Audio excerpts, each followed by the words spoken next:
अगर हम तीन अलग अलग शेप्स के कंटेनर्स लेते हैं और इन तीनों को सेम डेंसिटी के लिक्विड से फिल कर देते हैं, कुछ इस तरह से कि लिक्विड कॉलम का हाइट तीनों ही केस में ये सेम रहे, तो फिर इन तीनों के बॉटम में जो प्रेशर होगा इसके बेस सरफेस में या बेस जो फेस है वहां पर ये लिक्विड जो प्रेशर एग्जर्ट करेगा ये तीनों में सेम होगा। ये बहुत ही हैरान कर देने वाली बात है, क्योंकि अगर आप ऐसे सोचें कि इसका बेस एरिया जो है और इसका बेस एरिया अगर ये सेम हो तो फिर सेम हाइट तक अगर एक लिक्विड को फिल करते हैं, सेम लिक्विड को अगर फिल करते हैं तो फिर यहां पर उस लिक्विड का मास ज्यादा होगा, यहां पर उसका मास कम होगा। चलिए यहां पर अगर मास इसका m1 है और यहां पर चलिए m1 कर देते हैं, इसे m2 कर देते हैं। अगर यहां मास m1 है और यहां m2 है तो obviously m1 should be less than m2, क्योंकि दोनों का बेस एरिया सेम है, हमने ऐसा माना, और ये धीरे धीरे चौड़ा होते जा रहा तो इसमें ज्यादा लिक्विड रहेगा तो ऑब्वियसली उसका मास ज्यादा होगा। तो फिर अगर मास यहां पर ज्यादा है तो जो फोर्स ये एग्जर्ट करेगा ये फोर्स F2 F1 से ज्यादा होगा।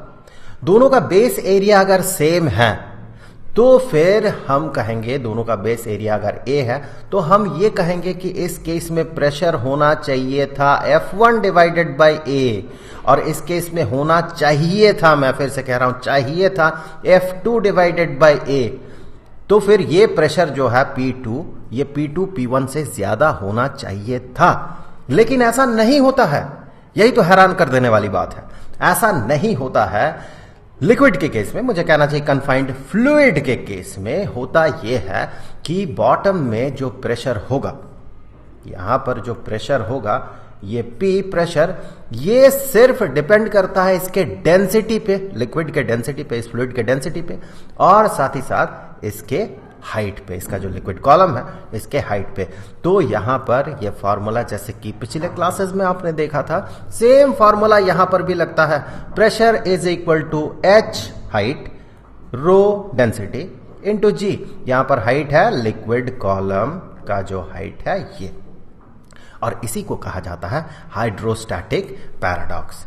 आज के इस वीडियो में हम इसी हाइड्रोस्टैटिक पैराडॉक्स को प्रूव करने वाले हैं। बहुत ही सिंपल तरीके से हम इसे प्रूव करेंगे। तो चलिए इसके लिए हम क्या करेंगे, इसे प्रूव करने के लिए सबसे पहले हम ले लेते हैं एक सिलिंड्रिकल कंटेनर और इसे हम पूरी तरह से एक फ्लूइड से भर देंगे। तो हमने यहां तक बिल्कुल टॉप तक इसे फ्लूइड से भर दिया, पूरी तरह से ये फ्लूइड से भरा हुआ है। और इसका हाइट, चलिए मान लेते हैं इसका हाइट जो है ये हाइट H है। तो ये तो बहुत ही सिंपल सिनेरियो है। इससे पहले हमने देखा था ऐसे केसेस में जो बॉटम में, बॉटम सरफेस में जो प्रेशर एग्जर्ट करेगा ये लिक्विड, ये होगा height of the liquid column into density of the liquid into G, acceleration due to gravity. अब हम क्या करते हैं, दो कंटेनर्स और लेंगे। एक कंटेनर इससे थोड़ा छोटा लेंगे, एक कंटेनर कुछ ऐसा, कुछ इतना बड़ा कंटेनर, और दूसरा कंटेनर जो है वो कुछ इतना बड़ा कंटेनर लेंगे। थोड़ा सा पतला कंटेनर ले लेते हैं, कुछ इतना बड़ा कंटेनर।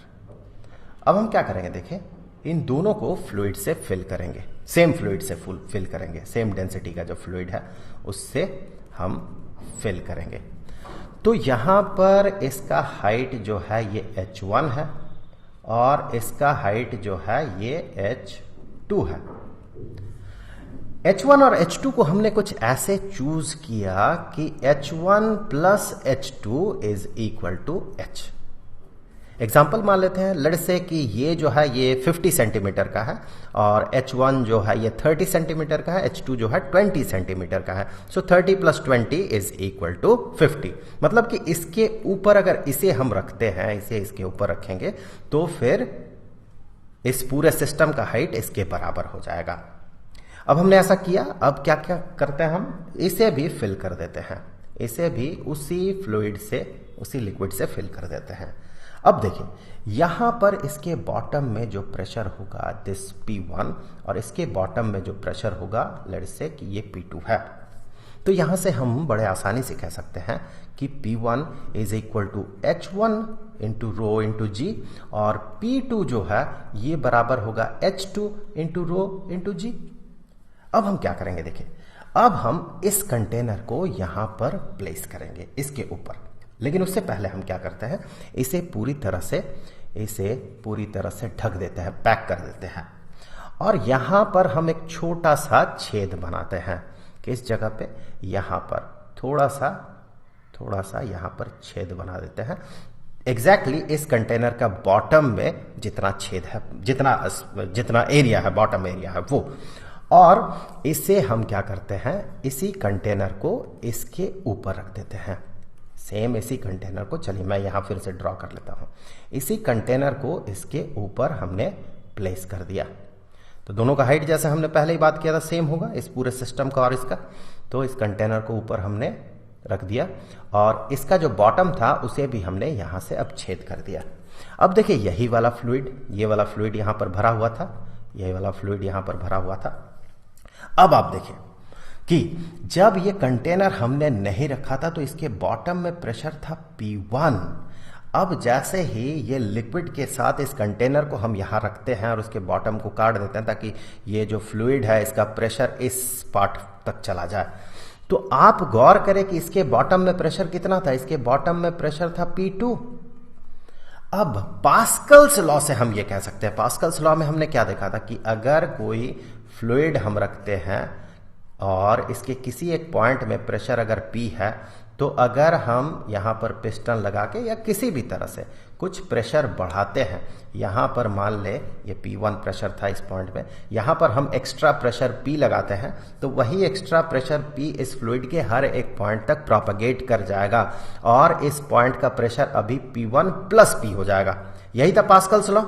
सो इसी लॉजिक से अब हम कह सकते हैं कि जो यहां बॉटम में प्रेशर P1 था, अब हम ऊपर से एक एक्स्ट्रा प्रेशर P2 लगा रहे हैं, तो पास्कल्स लॉ के हिसाब से अब इस बॉटम में प्रेशर जो P1 था, अब ये P1 प्लस P2 हो जाएगा। अब आप देखिए कि यहां पर ये जो प्रेशर है, लेट्स से कि this pressure is P dash, जबकि यहां पर प्रेशर P था। सो यहां पर प्रेशर अगर P डैश है तो P डैश किसके बराबर होना चाहिए, ये होगा P1 प्लस P2। और अगर हम इसे कैलकुलेट करते हैं, P1 है H1 रो इंटू जी और P2 है H2 इंटू रो इंटू जी। अब देखिए यहां पर rho into G into H1 plus H2 हो जाएगा और H1 प्लस H2 है क्या, that is equal to H। So ये हो जाएगा H रो जी। आप गौर करें यहां भी प्रेशर उतना ही था H रो जी, और यहां भी प्रेशर जो है वो H रो जी ही हो रहा, प्रेशर सेम हो रहा। मतलब जो कंटेनर है उसके शेप पे ये डिपेंड नहीं करता है। जो भी कंटेनर में हम वो फ्लूइड भर रहे हैं उसके किसी एक पॉइंट में प्रेशर कितना होगा वो उसके शेप पे डिपेंड नहीं करेगा, बल्कि वो उसके डेंसिटी पे और साथ ही साथ जो लिक्विड कॉलम है उस लिक्विड कॉलम के हाइट पे डिपेंड करेगा और साथ ही साथ वो एक्सेलरेशन ड्यू टू ग्रेविटी पे डिपेंड करेगा। और उसका बॉटम एरिया क्या है, उसका शेप क्या है, इस पे वो बिल्कुल भी डिपेंड नहीं करेगा। इसी लॉजिक से अब हम कह सकते हैं कि यहाँ बॉटम में, यहाँ और यहाँ तीनों जगह पे प्रेशर सेम होगा। जब सेम होगा और हमें पता है इस केस में प्रेशर जो है ये H रो जी होता है, तो फिर हम कहेंगे यहां भी प्रेशर उतना ही होगा, यहां भी प्रेशर उतना ही होगा। और यही था हाइड्रोस्टैटिक पैराडॉक्स। अब अगले वीडियो में हम इसी टॉपिक से रिलेटेड कुछ प्रॉब्लम सॉल्व कर लेंगे, जिस वीडियो का लिंक आपको यहां पर स्क्रीन में दिख जाएगा। और उससे आगे हम इसके अगले टॉपिक पे बात करेंगे, जिस टॉपिक का वीडियो आपको यहां पर दिख जाएगा। अब जाते जाते मैं आपको बता दूं कि इस पूरे चैप्टर का जो प्लेलिस्ट है उसका लिंक आपको डिस्क्रिप्शन में मिलेगा। तो आई होप कि ये वीडियो आपके लिए हेल्पफुल रहा होगा। मिलेंगे आपसे अगले वीडियो में, तब तक के लिए खुश रहें, गुड बाय।